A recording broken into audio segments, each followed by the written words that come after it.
involvement. NSA facilities in New Zealand.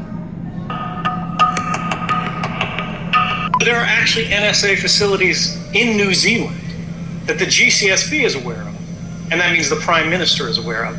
And one of them is in Auckland. When a journalist hears, oh, there's no mass surveillance in or in New Zealand, they need to follow up, they need to press, and they need to say, Mr. Prime Minister, what about X-Key School? What about the GCSB's involvement in X-Key School? What about New Zealand's involvement in the X-Key School mass surveillance program? And to this day, he said, I won't talk about this. I won't talk about this because it's related to foreign intelligence. But is it related to foreign intelligence if it's collecting the communications of every man, woman, and child in the country of New Zealand?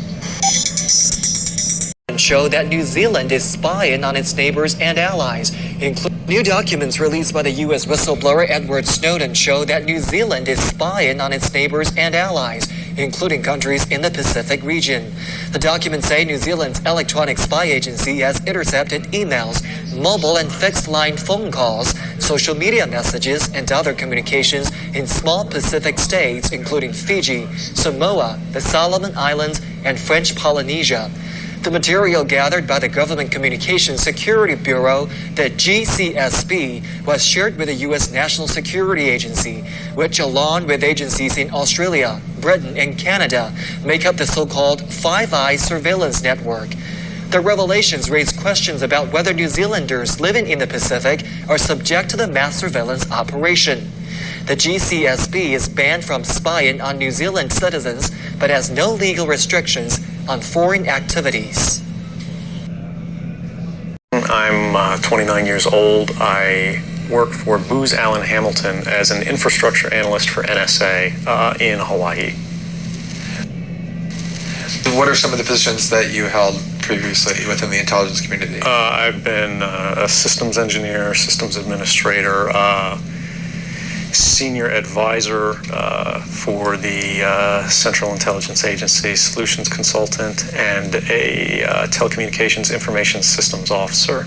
One of the things people are going to be most interested in trying to understand who you are and what you're thinking is there came some point in time when you crossed this line of thinking about being a whistleblower to making the choice to actually become a whistleblower. Walk people through that decision-making process. When you're in positions of privileged access, like a systems administrator for these sort of intelligence community agencies, you're exposed to a lot more information on a broader scale than the average employee. And because of that, you see things that may be disturbing, but over the course of a normal person's career, you'd only see one or two of these instances. When you see everything, you see them on a more frequent basis, and you recognize that some of these things are actually abuses. And when you talk to people about them, in a place like this where this is the normal state of business, people tend not to take them very seriously and move on from them. But over time, that awareness of wrongdoing sort of builds up, and you feel compelled to talk about it. And the more you talk about it, the more you're ignored, the more you're told it's not a problem, until eventually you realize that these things need to be determined by the public, not by somebody who was simply hired by the government. Talk a little bit about how the American surveillance state actually functions. Does it target the actions of Americans? NSA and the intelligence community in general is focused on getting intelligence wherever it can, by any means possible, that it believes on the grounds of sort of a self-certification that they serve the national interest. Originally, we saw that focus very narrowly tailored as foreign intelligence gathered overseas. Now, increasingly, we see that it's happening domestically. And to do that, the NSA specifically targets the communications of everyone. It ingests them by default. It collects them in its system, and it filters them, and it analyzes them, and it measures them, and it stores them for periods of time, simply because that's the easiest, most efficient, and most valuable way to achieve these ends. So while they may be intending to target someone associated with a foreign government or someone that they suspect of terrorism, they're collecting your communications to do so. Any analyst at any time can target anyone, any selector anywhere. Where those communications will be picked up depends on the range of the sensor networks and the authorities that that analyst is empowered with. Not all analysts have the ability to target everything, but I, sitting my desk, certainly had the authorities to wiretap anyone, from you or your accountant to a federal judge to even the president if I had a personal email. One of the extraordinary parts about this episode is that usually whistleblowers do what they do anonymously and take steps to remain anonymous for as long as they can, which they hope often is forever. You, on the other hand, have decided to do the opposite, which is to declare yourself openly as the person behind these disclosures. Why did you choose to do that? I think that the public is owed an explanation of the motivations behind the people who make these disclosures that are outside of the democratic model. When you are subverting the power of government, that's a fundamentally dangerous thing to democracy. And if you do that in secret consistently, as the government does when it wants to benefit from a secret action that it took, it'll kind of give its officials a mandate to go, hey, tell the press about this thing and that thing, so the public is on our side. But they rarely, if ever, do that when an abuse occurs. That falls to individual citizens, but they're typically maligned. It becomes a thing of these people are against the country, they're against the government, but I'm not. I'm no different from anybody else. I don't have special skills.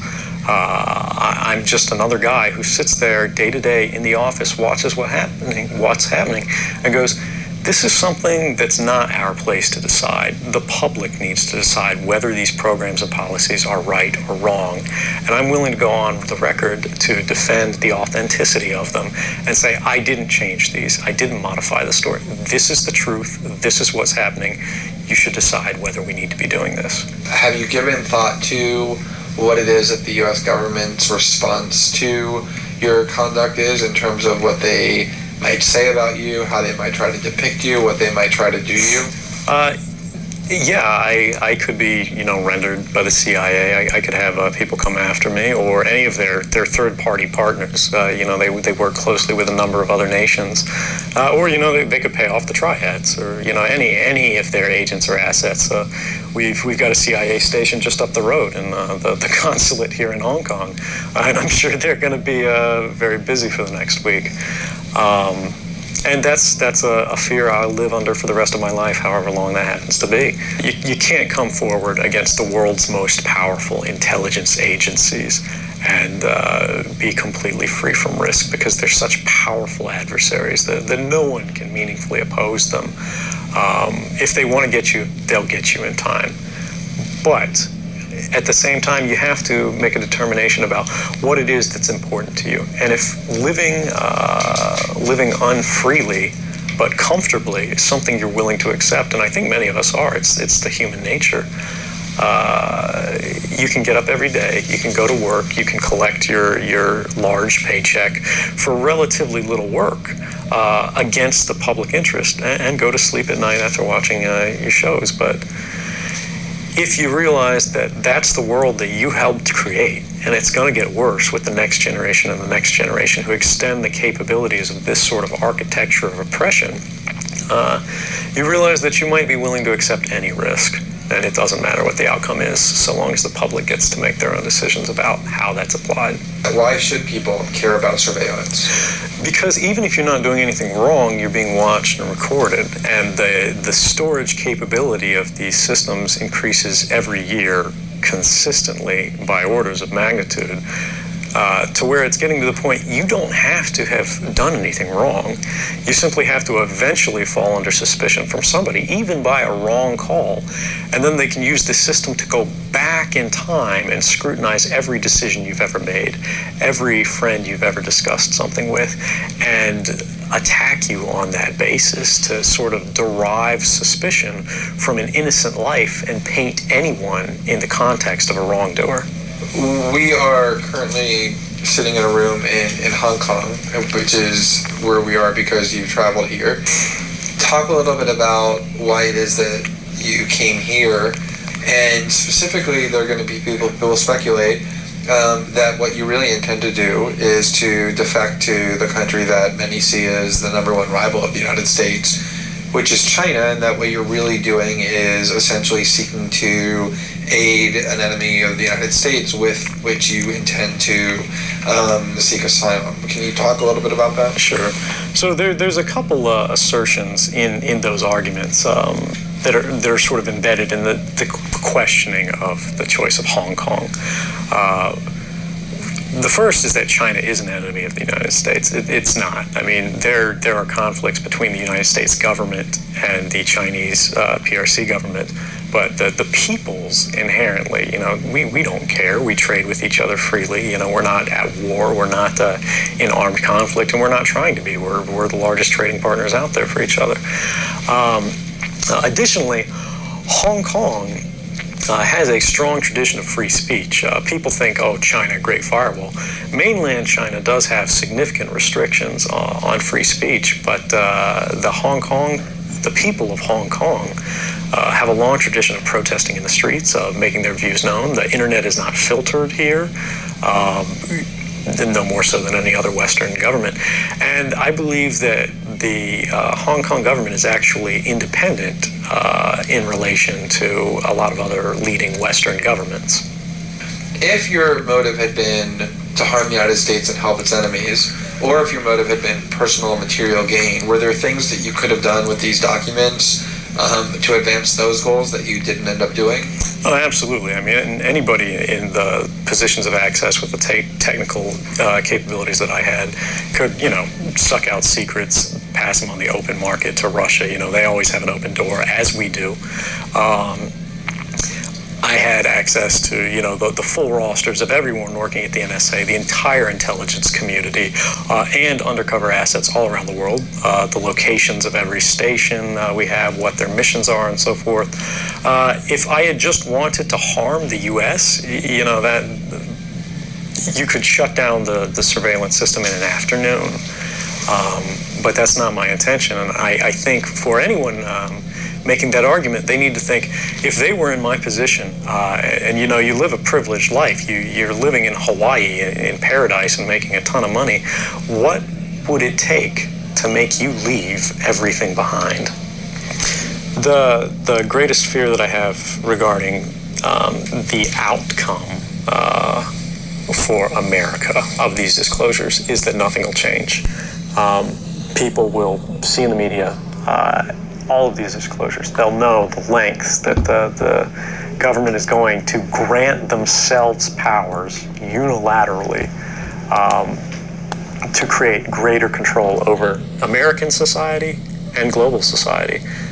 But they won't be willing to take the risks necessarily to stand up and fight to change things, to force their representatives to actually take a stand in their interests. And the months ahead, the years ahead, it's only going to get worse until eventually there will be a time where policies will change, because the only thing that restricts the activities of the surveillance state are policy. Even our agreements with other sovereign governments, we consider that to be a stipulation of policy rather than a stipulation of law. And because of that, a new leader will be elected. They'll flip the switch, say that because of the crisis, because of the dangers that we face in the world, some new and unpredicted threat, we need more authority, we need more power, and there will be nothing the people can do at that point to oppose it, and it'll be turnkey tyranny.